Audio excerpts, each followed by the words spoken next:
All right. Hello, everyone. Welcome to week 9. We're going to talk about motivation and job design. Employee motivation has been a topic of interest for leaders and managers for probably as long as there's been organizations.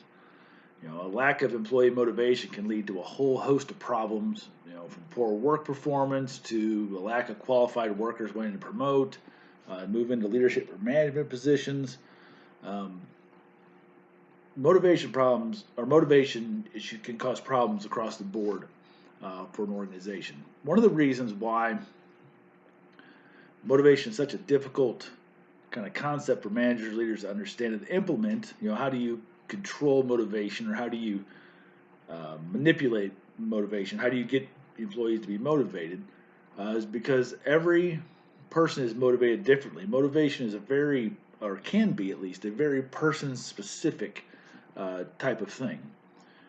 Each individual may be motivated differently by different things.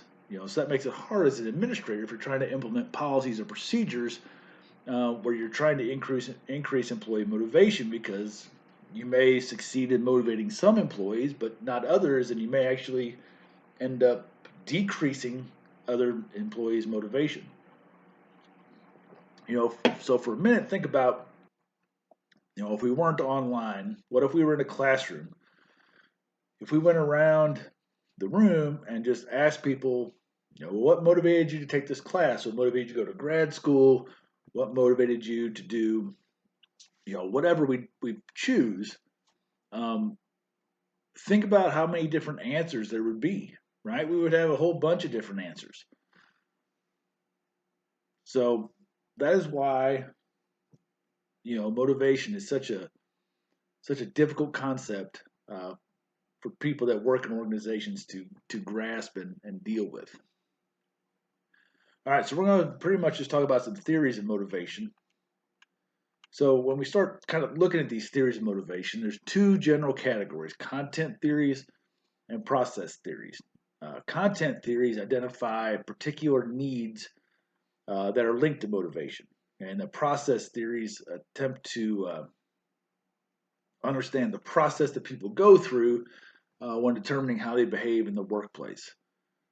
So with these theories, um, with the process theories at least, the individual motive is not as important as much as the process that translate needs into behavior in the workplace. So these theories consider the value associated with possible rewards and also fairness. So, kind of generally as well, there's two general types of rewards that are used as motivators: extrinsic rewards and intrinsic rewards. So, again, extrinsic and intrinsic. Extrinsic rewards are those external to the person, such as pay, health benefits, days off, um, a more prestigious job title, a prime parking spot, right? Any of those kind of external kind of rewards. And these kind of extrinsic rewards are normally provided by the organization. Okay, so we also have intrinsic rewards, and these are different from extrinsic rewards. Intrinsic rewards come from inside the person, so it comes from the actual work itself, and these are rewards where the individual rewards themselves with feelings of like accomplishment, feelings of achievement, self-esteem. Um, is feeling like a job well done, that sort of thing. Okay, so, and then you have table 8.1 in the textbook as a really nice kind of general summary of differences between intrinsic and extrinsic motivators. All right, so first, content theories. Okay, the first we're going to talk about is needs theory. And this is probably the easiest to understand and most well known of all the theories of motivation, and probably the most common one that's implemented in organizations. So it was developed by Abraham Maslow in the 1940s. So, in a nutshell, this theory says people have needs, and the priority of those needs depends on how important they are to that person's survival. Okay, so we're going to talk about this kind of like a pyramid. All right, so we're going to start at the bottom, and on the bottom level is physiological needs. We're talking about basic survival needs here: food, water, shelter. Okay, the workplace can provide those things. Talk about things like salary. Okay, how much money do it make? Is that going to allow me to buy food? Is it going to allow me to have water? Is it going to allow me to have shelter? Okay, will this take care of my basic physiological needs?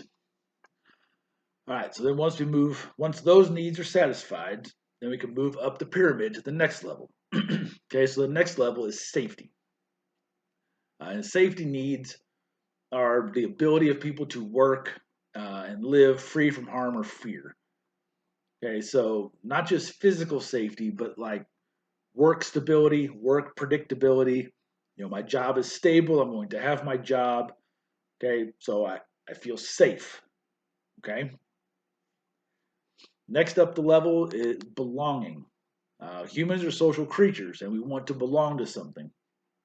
So once these real basic needs are taken care of, now people start worrying more about relationships and uh, belonging to something. So this is where personal friendships, personal relationships at work come into play. The next layer after that is esteem. Now there's two kinds of esteem we're going to be talking about: self-esteem and then recognition from others. Okay, so both of those are in that next layer of esteem.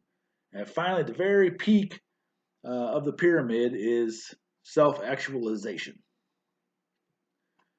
Self-actualization is where people believe they're achieving their potential.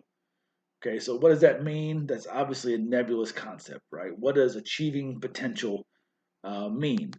But this is kind of at the very tip top, like after everything else is taken care of, does this person feel like what they're doing has meaning? Does it make them feel like they're achieving the potential of what they're capable of? Okay, so this is a real easy kind of theory, real common concepts are pretty simple. Um, but like all theories, there are critics. So spend a few minutes reading about the critiques in the book because, again, no theory is perfect. So if you think about this theory, and I already said it's usually the most common one applied by organizations. Think about the two most important levels here, the physiological and safety needs. When you read a job announcement, what kind of things do they put in there? They put the basic needs in there, right? Salary, healthcare, benefits, right? All these things that you're going to need to fulfill your two lower order needs. Now they may talk about some other things too, but they really emphasize the first and second levels of Maslow's theory. Next theory is motivator hygiene theory. Now this theory kind of contradicts needs theory in a way in that it found that concepts related to Maslow's two lowest levels did not necessarily have positive associations for motivation for employees. So this theory found that certain factors, when I asked these employees questions, certain factors created positive associations for employees and others created negative associations for employees. So they found that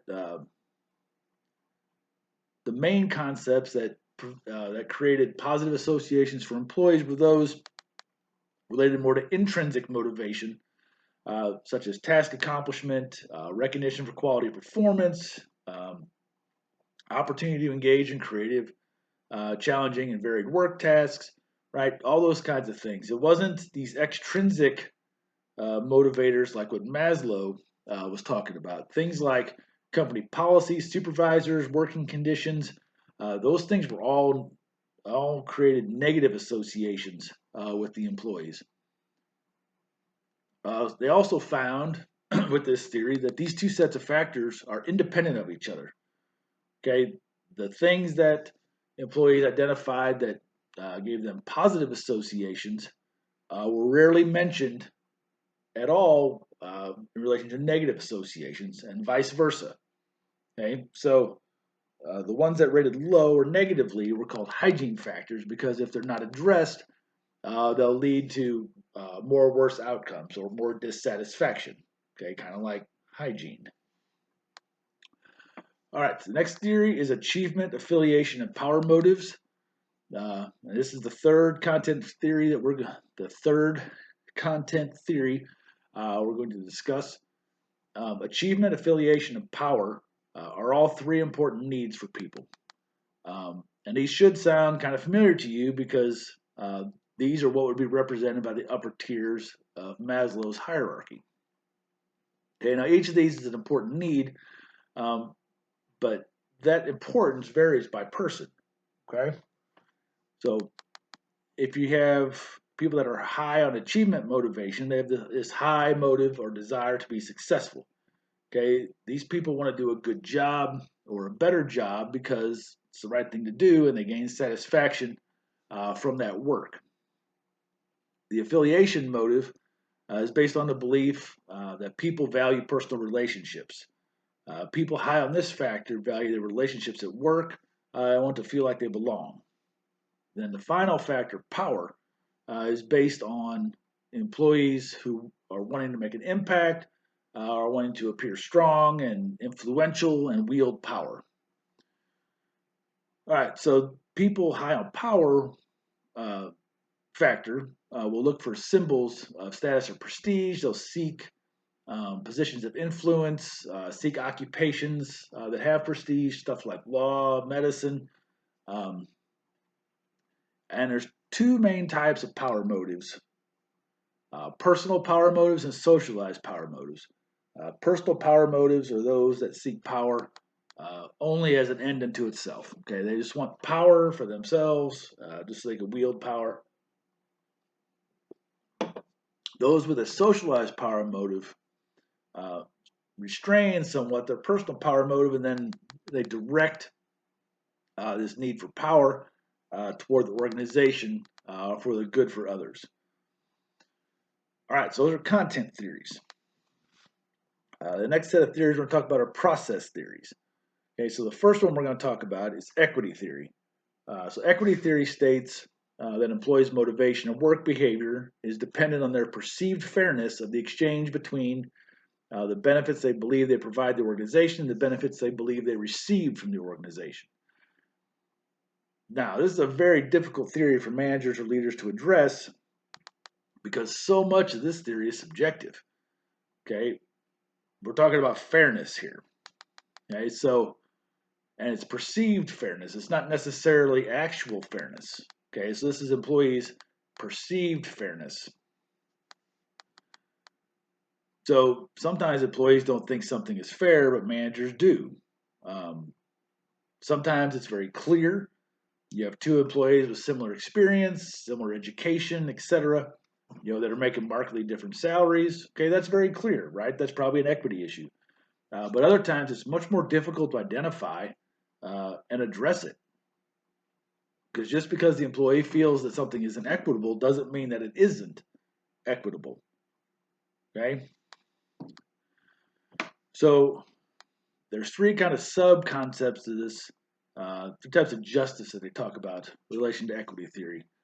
First is distributive justice, and this relates to inequality in outcomes. Okay, so the thought on this is that people that are more in need should receive more of the outcomes. Whether they're more deserving or not based on merit doesn't matter. Okay. There's procedural justice. This is the perceived fairness of the procedures used to make decisions related to rewards, punishments, dispute resolutions. And there are 6 rules in the book that can be used as to judge whether procedures or processes are fair. And the final type of justice is interactional justice. And this type of justice is related to interpersonal conduct of the individuals who make the decisions. Okay, so within this type of justice is interpersonal justice and informational justice. Interpersonal justice is that the individuals want respectful and polite treatment from those making the decisions, and informational justice is desire to be provided adequate explanations for why or how decisions are made. So if you put procedural, distributive, and interpersonal justice all together, they comprise this more general kind of term, organizational justice. All right, so the next theory is is expectancy theory. Now, expectancy theory relates to the outcomes that employees expect based on their production. Okay, so this theory is based, on the probabilities that certain outcomes occur with a certain effort level. So if I give this much effort, I should be able to expect this certain amount of outcome. Okay, so expectancy theory obviously assumes actions produce outcomes. So there's this term valence, and this is the term used to so the importance of a particular outcome to a person. So, for example, getting an A in class is more important to some people than to others, right? Some people really want to have an A. Some people don't care. C's fine, or B's fine, or maybe I'm just going to pass, right? So the valence of getting an A would vary depending on the person. All right, and if you go through the book, there's a mathematical formula in there. I'm not going to get into all that. Okay, but part of this theory is that the performance outcome expectancy, individuals gauge how likely it is that certain outcomes will result in certain performance. Person believes that certain performance leads to particular outcomes that they value.